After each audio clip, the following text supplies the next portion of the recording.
half for Peyton there. Yeah, the only thing close to it that I've seen, Utah had 30 in the first half at Iowa State a couple years ago, more than a couple years ago.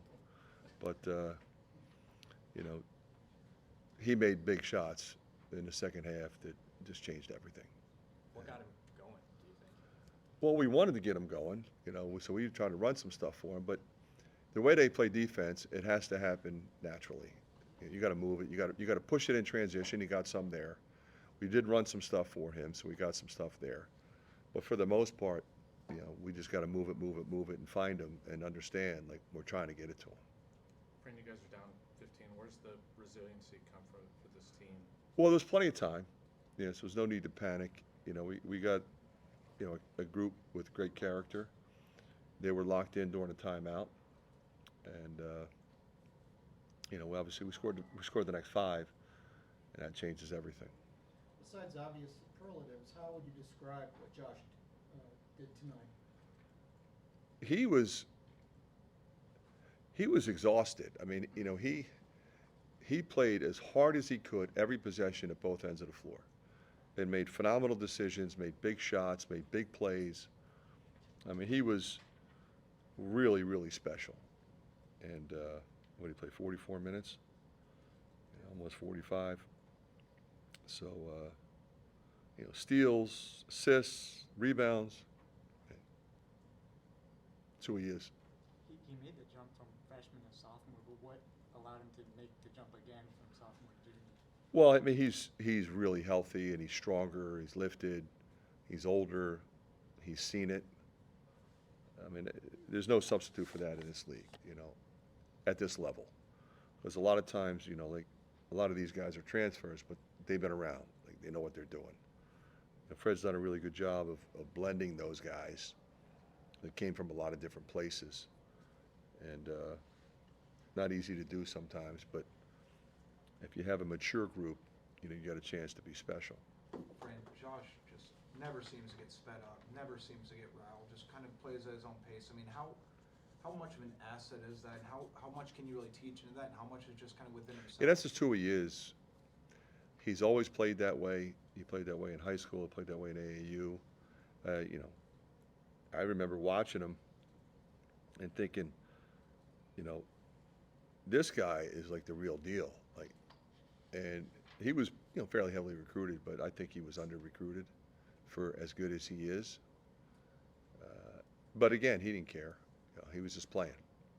Whoever recruits me, and I'll just go do what I do.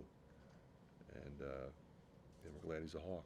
You went with that same 5 or 6 down the stretch. Yeah, I struggled with that a little bit. I wanted to get Sadhu back in there.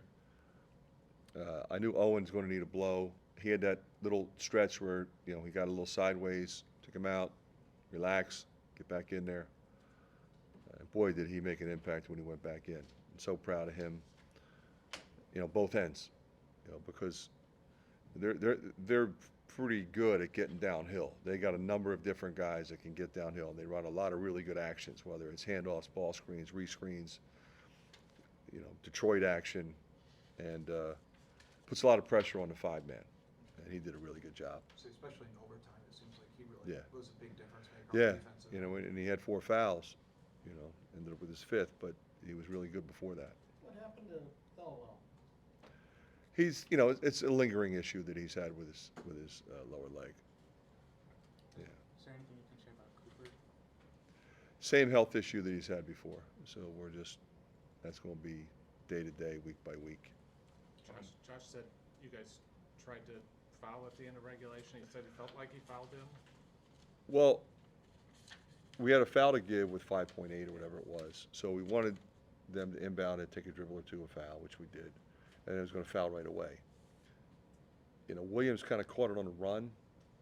So we kind of hit him, but then it's like, okay, what if he pulls? Now I don't want a 4-point play. So we should have fouled him on a catch. But, it's unfortunate. He wanted to foul. He thought he fouled. He said, I fouled him. He thought he was certain he fouled him. The ref's like, I didn't see it. I didn't see him foul him, so I let it go.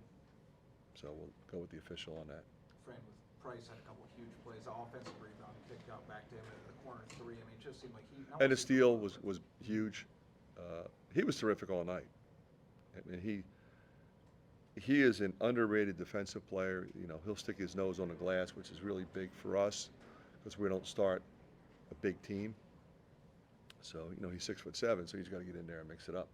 How big can a win like this be this time of He's been trying to ask a question for about 20 minutes. All right. What do you got? Coming out of Friday, how important was it to see what you saw from your team tonight? Yeah, I mean, I expected them to perform professionally. They came and practiced really well on Sunday and Monday, and they were ready, you know, to compete against a really good team. How big can a win like this be this time? Well, you know, you believe in yourselves, you believe in each other, you know, and you have a sense that you're never out of it. But that's what this league is. I mean, there's going to be a lot of games like this. Fran, I know you Last question referenced I'll have. Utah off there. This is the first time two of your guys have scored 30 points in the same game since 2022. I think it was Keegan Murray and Jordan Bohannon. I guess, what do you think about that, to have that type of performance? Well, you know, like I said, the way they play defense, those two guys were going to have to be big, and they were. You know, the same thing happened last year. I think we made 16 last year against them. So you know, they make it really hard on you to drive the ball from the wing to get it in the post. So you got to move it, and recognize, am I open to shoot a three, or can I drive the closeout, which is what we did. But they made them.